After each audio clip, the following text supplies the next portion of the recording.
राम सगुण भय भगत प्रेम बस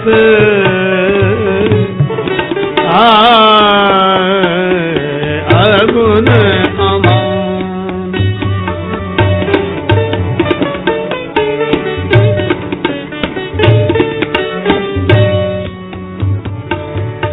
अगुण अमान अगुण अमान अगुण अमान।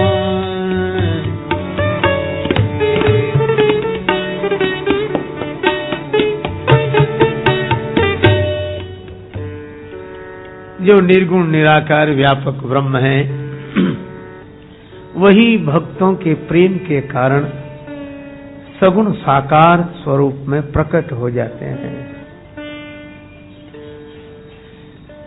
यह पंक्ति यह संदेश देती है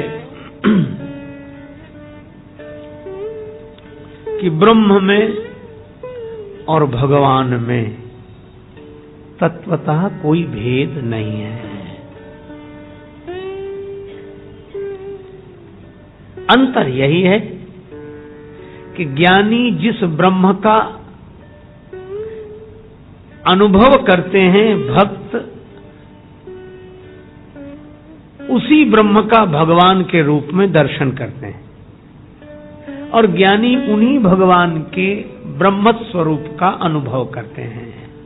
तो जो स्वरूप से ब्रह्म है वे ही रूप से भगवान है। इसीलिए ज्ञान और भक्ति में कोई भेद नहीं। तुलसीदास जी कहते हैं कि अगर हम अंतर्मुखी हो सकें तो भीतर अनुभव हो जाएगा। अगर ज्ञान के कारण हम आंख मूंद कर अंदर जा सकें तो अनुभव हो जाएगा, और अगर भाव में भरकर आंख खोलकर देखें तो दर्शन हो जाएगा। तो अनुभव किसका होगा? बोले ही ये निर्गुण। और आंख खोलकर देखेंगे भाव की दृष्टि से तो नयनन सगुण। ही ये निर्गुण नयनन सगुण। अच्छा तुलसीदास जी एक बात बताओ, क्या आपने निर्गुण का अनुभव भीतर किया और सगुण का दर्शन बाहर किया, तो आप किसके पक्षधर हो? निर्गुण के कि सगुण के? तुलसीदास जी बोले सही बात बताएं। हाँ बोलो। तो बोले एक के भी नहीं, न निर्गुण के पक्ष में हम और न सगुण के। बोले फिर? बोले हम तो तीसरे के पक्ष में हैं। तीसरा कौन? बोले जिसने दोनों से मिला दिया, जिसने निर्गुण का अनुभव करा दिया और सगुण का दर्शन करा दिया, वो तीसरा कौन है? तुलसीदास जी बोले सीधी सी बात है। एक गरीब आदमी था, उसके घर आया मेहमान। कमरा छोटा सा था, एक ही मेहमान भीतर रह सकता था, पर थोड़ी देर में दूसरा आ गया। अब दूसरे को कहां ठहराए? तो दूसरे से कहा कि भाई तुम ये कमरे के बाहर जो बरामदा है इसमें गुजर कर लो। हाँ हाँ ठीक है, लेकिन दिन में तो गुजर, रात्रि को क्या करे? बेचारा गरीब आदमी, दीपक एक, और भीतर रखे तो बाहर वाला अंधेरे में, और बाहर रखे तो भीतर वाला अंधेरे में। तो उसने एक काम किया, क्या? दिया देहली पर रख दिया बीच में, तो बाहर भी उजाला हुआ और भीतर भी। तो उससे कहा क्या? बोले अब दिया सही जगह रख दिया है तो बाहर वाले का को भी देख रहे हैं और भीतर वाले को भी देख रहे हैं। तुलसीदास जी बोले बस वह गरीब आदमी मैं ही हूं। मेरे पास भी भगवान दो तरह से आए। कैसे? बोले हृदय में निर्गुण स्वरूप लेकर और नेत्रों के सामने बाहर सगुण रूप लेकर। तो मैंने क्या किया? बोले आंखों के सामने जो रहे वो बाहर और भीतर हृदय में रहे वो भीतर। तो दीपक कहाँ रखा? बोले शरीर के मकान का जो दरवाजा है ना, ये मुख द्वार है और ये मुख ही मुख्य द्वार है, और इसमें जो जिह्वा है यह ड्योढ़ी है। तो इस ड्योढ़ी पर एक दीपक जला के रख लिया। कौन सा दीपक? बोले राम नाम मणि दीप धर जी है देहरी द्वार, तुलसी भीतर बाहरों जो चाहसी उजियार। मैंने राम नाम का दीपक इस जिह्वा पर रखा तो बाहर उजाला हुआ राम नाम का, तो सगुण भगवान का दर्शन हो गया। और राम नाम का उजाला जब भीतर गया तो निर्गुण ब्रह्म का अनुभव हो गया। तो मैं तो राम नाम के पक्ष में हूं जिसने दोनों से मिला दिया। और वैसे भी देखो, राम नाम की बड़ी महिमा, बड़ी। हिरण्यकश्यप ने वरदान मांगा, न भीतर मरूं न बाहर मरूं, न ऊपर मरूं न नीचे मरूं, न नर से मरूं न पशु से मरूं, न दिन में मरूं न रात में मरूं।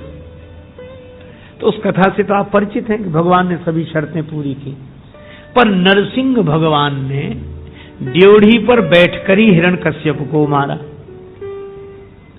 तुलसीदास जी बोले बस यही समझ लो, ये नरसिंह भगवान कौन है? राम नाम नरकेसरी। राम नाम जो है नरसिंह भगवान है।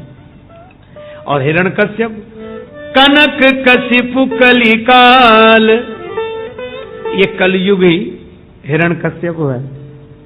कब मिटेगा ये? बोले जब नरसिंह भगवान ड्योढ़ी में बैठ जाएं। और नरसिंह भगवान राम नाम, और राम नाम जिह्वा में रख लो तो कलयुग के द्वारा उत्पन्न सारी बुराइयां अपने आप समाप्त हो जाएंगी। जापक जन प्रहलाद जिमि पालहि दलि सुरसाल। इसलिए भगवान नाम देखो, कल कहा जा रहा था जिनके श्रवण समुद्र समाना, जिनके श्रवण समुद्र।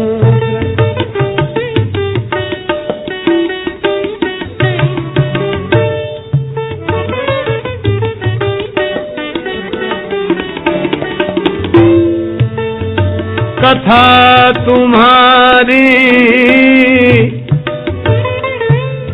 सुभग सरिना,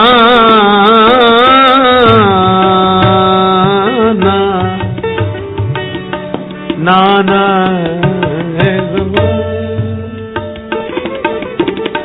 जिनके श्रवण समुद्र, समुद्र समाना श्रवण समुद्र।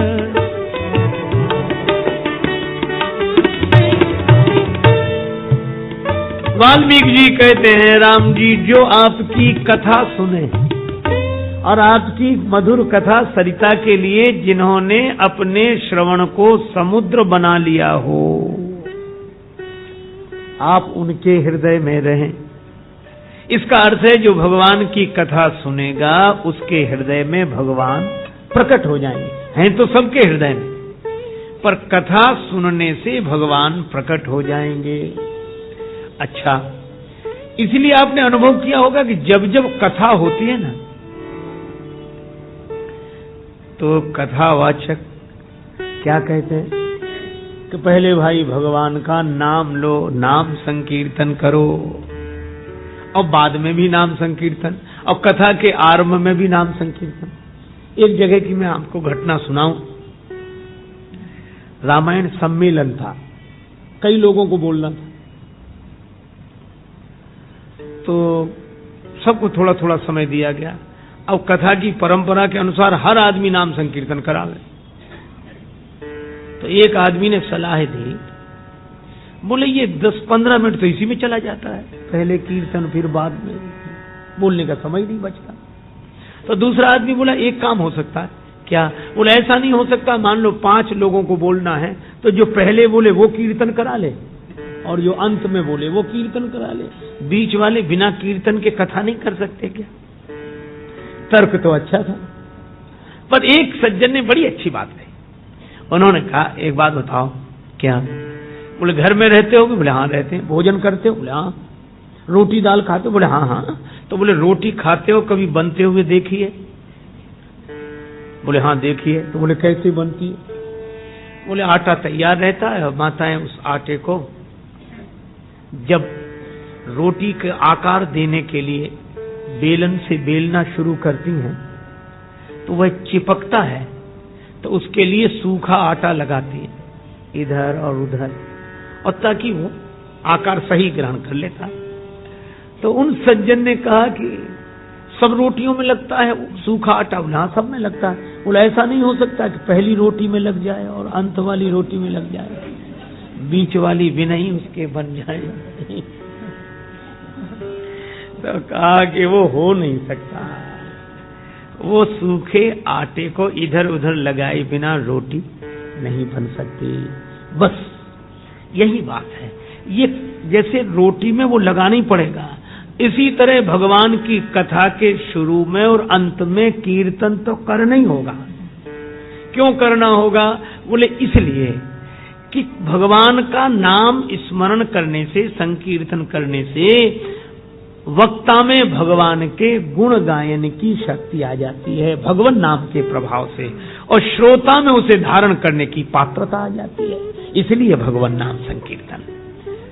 और जब पहले तो कथा के कीर्तन इसलिए करते हैं ताकि कथा को, जैसे डिब्बी के 2 ढक्कन, तो किसी में रखते हैं ना, तो वह नीचे का ढक्कन हो गया, और फिर वह बिखर न जाए तो बाद में ऊपर का ढक्कन लगाते हैं। तो भगवान नाम पहले तो कथा रखने की पात्रता मन में पैदा करता है, और बाद में नाम संकीर्तन करते हैं तो वह कथा जीवन में सुरक्षित होती है, जीवन को धन्य बनाती है। इसका आशय क्या?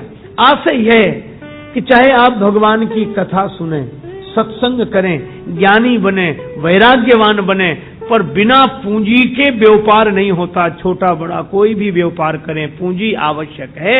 इसी तरह भगवान के भजन के बिना न कथा कही जा सकती है, न कथा सुनी जा सकती है। इसलिए भगवान की कथा आप अवश्य सुने, पर सोते जागते उठते बैठते बोलो आते भी राम, बोलो जाते भी राम, बोलो राम राम राम। आते भी राम बोलो, जाते भी, आते भी राम बोलो, जाते भी राम बोलो, राम राम राम। आते भी राम बोलो, जाते भी, आते भी राम बोलो, जाते भी राम बोलो, राम राम राम। आते भी राम बोलो, बोलो राम राम राम, बोलो राम राम राम, बोलो राम। आते भी राम बोलो, जाते भी राम बोलो, राम राम राम। आते भी